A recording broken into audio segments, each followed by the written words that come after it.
మేనేడి శ్రీనివాసరావు గారు పొలమూరు అందరూ లాసుల్లో ఉన్నారు దాంట్లో. ఆక్వాకల్చర్ పెట్టి ఆక్వాకల్చర్ ఈయనకి మాత్రం అదృష్టతను పెట్టుకున్న కాడి నుంచి నష్టం అనేది తెలియదండి. ఎటు చూసినా ధనము, సుఖము, సంతోషము, 100 కోట్లకి వెళ్ళే మార్గం కనిపించడము, అసలు అన్ని రకాలుగా గొప్పకుండటము, మంచి ఆటలు రావటము, అదృష్టతను పెట్టుకున్నాక మంచి మనశ్శాంతి కలుగుతుంది. అంత దూరం నుంచి వచ్చారు. 1,16,000 అదృష్టతను వారు పెట్టుకున్న అదృష్టతను. జీవితంలో అనేక రకాలైన అద్భుతాలు జరిగినాయండి. ఇంత మంచి విషయాలు, మంచి అద్భుతాలు జరుగుతాయని నాకు తెలియదు అసలు అని ఆయన ఆనందం పట్లాగే చెప్పడానికి వచ్చారు. ఇప్పుడు వారిని అడిగి ఏం జరిగింది, ఎట్లా జరిగింది, అసలు అన్ని విషయాలు అడుగుతాం. అయ్యో, పూర్తి ఆక్వాకల్చర్ అయినా మీరు?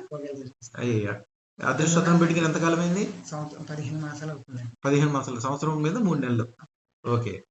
అదృష్టం పెట్టుకున్నాక మీకు ఏమేమి మంచి విషయాలు? మనశ్శాంతిగా ఉందండి. డబ్బులు వస్తే అన్ని మనశ్శాంతి వస్తుందా? వ్యాపారాలు కూడా లాస్ లేకుండా ఇప్పుడు కూడా వాళ్ళు బాగున్నాయి. అంటే అందరికీ అదొక గొప్ప విషయం అనమాట. అందరూ ఏమనుకుంటారంటే ఒక 100 కోట్లు సంపాదించడం అంటే చాలా గొప్ప అనుకుంటారు. తినటానికి తిండి లేక ఆకలికి ఏడ్చి చచ్చిపోదాం అనుకున్న వాళ్ళు నా దగ్గరికి వచ్చిన వాళ్ళు 100 కోట్లు కాదు 1000 కోట్లు సంపాదించిన వాళ్ళు సుమారుగా వేల సంఖ్యలోనే ఉన్నారు.